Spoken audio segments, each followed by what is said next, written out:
Hi, I'm Daniel.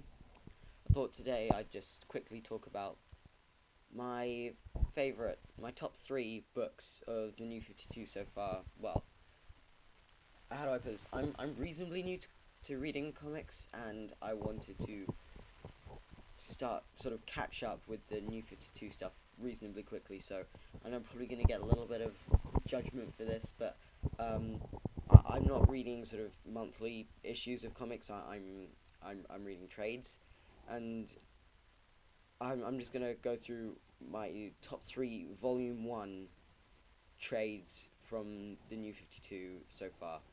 I'm gonna start with number three, which is oop, gonna drop everything. Yep, just dropped everything. Batman. I do like Batman an awful lot. It's very good. I mean, Scott Snyder is a great writer. I read a little bit of some of his older stuff, and I read some of Swamp Thing, and that was really great.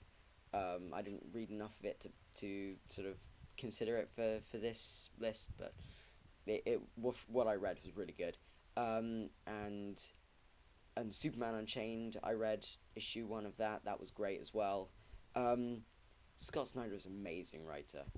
I love what he does with Batman. He really fits the character in terms of the way he writes. Same thing with the artist Greg Capullo. I mean, you can tell he loves drawing Batman, and he does a really great job of it. I love the art in this book. The story is really great.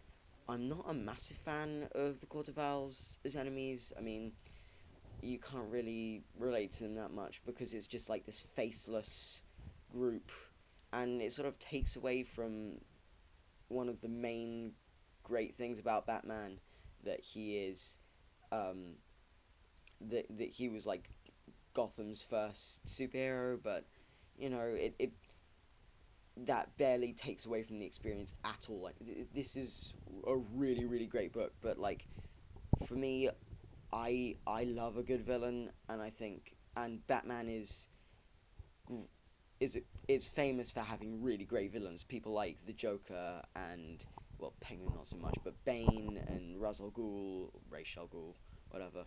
Um, but yeah, that's why Batman is only number three on my list, not higher. Number two on my list is The Flash. I really love this book. I mean, Flash is one of my favorite superheroes just ever, and his powers are so complex, and they're really intricate, and like the whole thing about the Speed Force is really clever, and the way this book explores that is really interesting.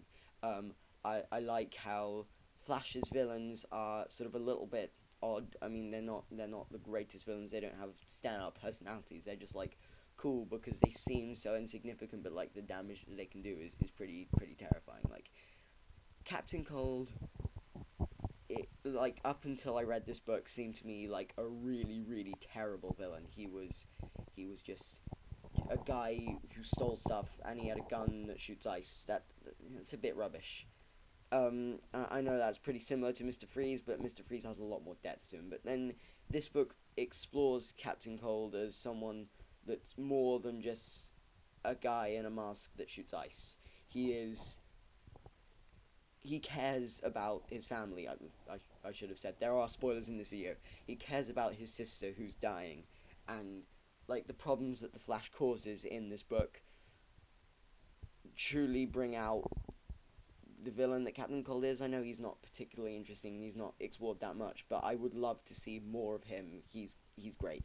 The Flash himself, really great character. One thing that did annoy me a little bit, all of the Flash stuff that I've read or watched in the past, Iris West has been his girlfriend, and I know they're probably going to, or his wife even, because Wally West and Bart Allen come from that. But like, I really hope that they explore their relationship a lot more, because in this it was just like she is a reporter who he's friends with and is kind of annoying, but he cares about her and he wants to save her when the ship breaks in half, and you know it's it's it's all right, but I would have liked their relationship to be explored more. The other thing that annoys me like the Flash's powers have so much potential, and there are so many things that he can do with Speed Force. This book does start to explore that, but even so, with all the stuff that he can do, it they don't go into half of it. Like there's so much more that they can explore with the Speed Force. It's got so much potential for to be like a really really intricate thing that could be explored. And I mean, if it weren't for that, this could have been number one.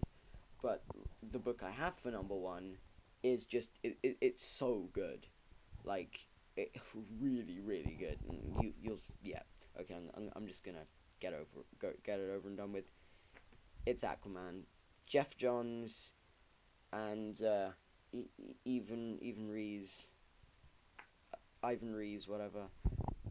He's this book is amazing. I never liked Aquaman. I was with everyone else. I thought, oh, Aquaman's really lame. I mean, his powers are rubbish. He talks to fish. And then I watched Smallville. I'm like, okay, that's a little bit better. He swims really, really fast. That's great. And he's got super strength. But, like, if he gets dehydrated, he, like, dies. So that kind of sucks. But, this book makes Aquaman into a complete badass. He's definitely one of my favorite characters in the New 52 so far. I mean, I read Justice League and he was great in that, but he was just this book is amazing and the story is great and there's so much mystery. I really can't wait to read volume 2. I've been trying to get my hands on it for ages, but like I can't find it anywhere, and I'm probably gonna have to order it off the internet. Ugh, can't be asked. But oh my god, this book is good. It's just got so much depth to it, and it really explores, well, not explores, but it addresses that Aquaman is a joke. That Aquaman is no one's favorite superhero, and that his power set seems a bit rubbish. But then they combat that. They show Aquaman as this really great, courageous character, and he's conflicted, and there's so much emotion in him, and his supporting cast is really great. I mean, Mira is a really, really interesting character, and like the stuff you find out about her towards the end of the book is also really, really cool. Um, and like when they say, oh, they talk about his orange shirt, and like it's Atlantean scale mail. It's really cool, and then when they talk about, oh, you can talk to fish, and he goes, no, fish are too stupid to carry a conversation, and like stuff like that made me laugh. And this book it's just really really great, and I encourage everyone to pick it up and give it a read. It's probably one of the best comics I've ever read. I mean, there are some that are also really good, but they're like sort of one-off things like Civil War or Red Sun and stuff like that. But this book is really really good. You should give it a read. I mean, I'm not bashing either of the other two. I mean, this is my top 3 of all the New 52 stuff I've read. Give Batman a read. It's amazing. Scott Snyder is an incredible writer. Give The Flash a read as well. That is an amazing book, and the Flash's powers are so interesting. Like that alone gives it like you want to read it. All the stuff it talks about his powers are really really really clever. So yeah, that was my top 3 New 52 list. Um, I hope to do more videos like this one, talk about comics and other things. I mean, I recently saw a couple of movies which I'd like to review. If you guys could comment and ask, like, give me suggestions for what sort of videos I should do. I'd like to do some reviews. I'd like to do some more top 5, 10, 3 list sort of things. But I'm pretty new to this, and like any advice you could give me would be really really great. And with that, I'm gonna go. So I hope you enjoyed my first video, and thanks for watching. If you did, bye.